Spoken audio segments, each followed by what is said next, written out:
Mr. Chairman, Excellencies, friends, we are all here for the same reason. We are all committed to human rights, international law, the centrality of the United Nations and equality for all, including for Palestinians. We are all attending this meeting on the 29th of November that marks the UN's International Day of Solidarity with the Palestinian people.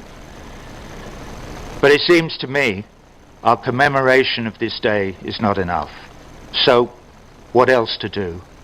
The battleground is here at the headquarters of the United Nations and simultaneously in the middle of New York City with access to the media. The battle is two-pronged. One, to continue the work of informing the people of the United States of America about the reality of the Palestinian-Israeli conflict, and most especially about the role of their government, the host country of the United Nations, using their tax dollars to fund and enable Israel's violations.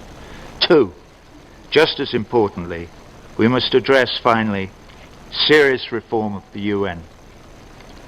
The UN needs to embrace a new democracy. The veto must be rethought, or the UN might die.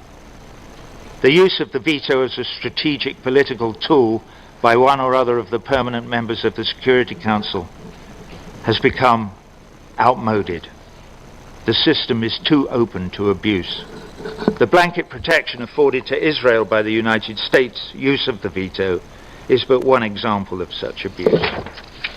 I urge you, the General Assembly, to collectively work towards wresting the power back to the people in order to facilitate progress towards a more democratic body, better able to pursue the high aspirations of this great institution, to represent the will of the peoples of these great United Nations.